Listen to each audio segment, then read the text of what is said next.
안녕하세요. 경전 읽어주는 남자입니다. 오늘부터는 중용을 같이 읽어볼 예정입니다. 이 중용이라는 말은 아마도 많은 분들이 친숙하실 것 같아요.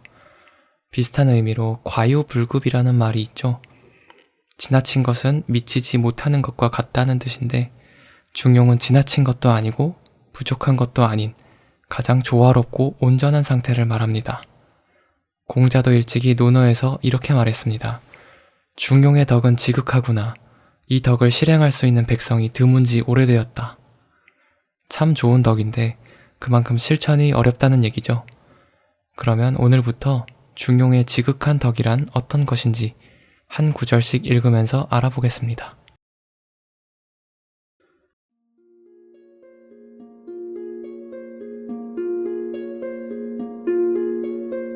중용 제1장 기쁨, 노여움, 슬픔, 즐거움이 아직 드러나지 않은 것을 중이라 하고 드러나더라도 모두 적절한 정도에 맞는 것을 화라고 한다. 중이라는 것은 천하의 가장 큰 근본이요 화라는 것은 천하의 두루 통하는 도리이다. 중화를 지극히 하면 하늘과 땅이 바르게 되며 만물이 제대로 생기고 자라게 된다.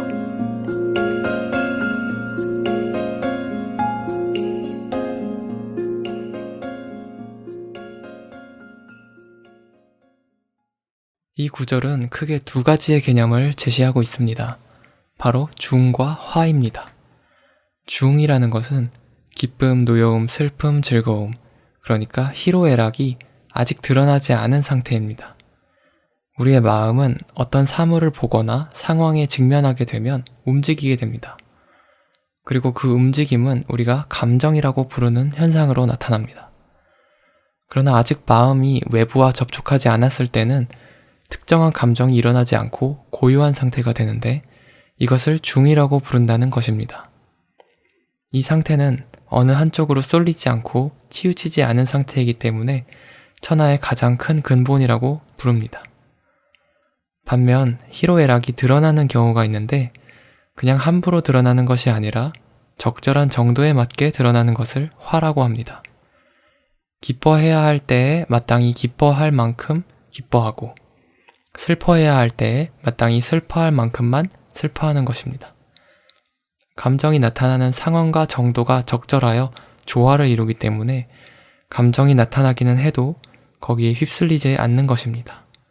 그래서 화라고 하였고 천하의 두루 통하는 도리라고 했습니다. 그리고 중과 화, 즉 중화를 정성스럽게 실천한다면 천지 만물이 올바르게 자리를 잡고 생장하게 됩니다. 이 구절은 중용이라는 책에서 거의 맨 앞부분에 나오는 구절입니다. 그러면서도 중용이라는 것이 무엇인지 그 뜻을 설명해주는 내용이죠. 그런 중요한 구절에서 사람의 감정이라는 주제가 아주 비중 있게 다루어지고 있다는 사실이 놀랍지 않으신가요?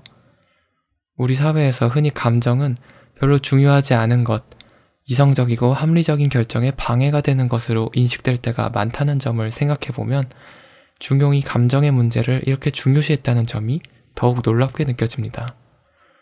국어사전에서 감정의 정의를 찾아보니 어떤 현상이나 일에 대하여 일어나는 마음이나 느끼는 기분이라고 나오네요.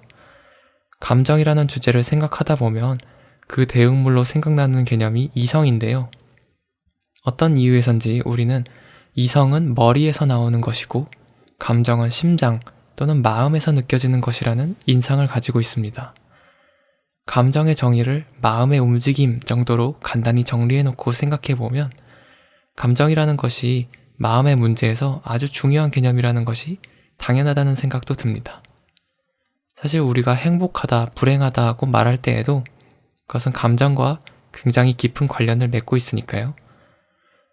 자기계발서에 나오는 조언들 중에 감정을 따라가라, 마음이 원하는 바를 쫓아라 라는 내용을 종종 볼 수 있습니다. 특히 우울한 정서, 슬픈 마음은 다 떨쳐버리고 긍정적인 생각, 즐거운 기분을 추구하라고 합니다. 그러나 중용에서 말하는 감정관리 원칙은 이것과는 조금 다릅니다. 희로애락 중 한 가지만 추구하는 것이 아니라 각각을 정도에 맞게 하라는 것입니다. 저는 이 부분을 생각할 때 영화 인사이드 아웃에 나오는 기쁨이와 슬픔이의 갈등 상황이 생각납니다. 영화의 초반부에서 기쁨이는 주인공인 라일리가 행복하려면 슬픔이를 라일리로부터 최대한 멀리 떼어놓아야 한다고 생각합니다. 하지만 나중에는 슬픔이만이 할 수 있는 영역이 있음을 깨닫고 협력하는 태도를 보이죠.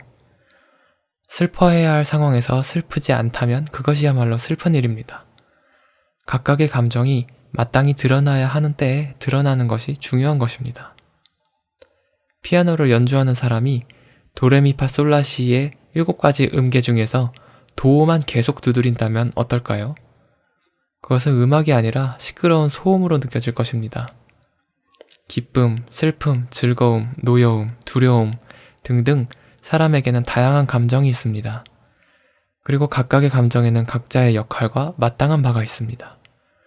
적절한 때에 적절한 강도로 두드리는 피아노 건반들이 하나의 아름다운 선율이 되는 것처럼 우리 마음의 평화도 여러 가지 감정들의 조화 속에서 이루어지는 것이 아닐까요? 경전 읽어주는 남자였습니다.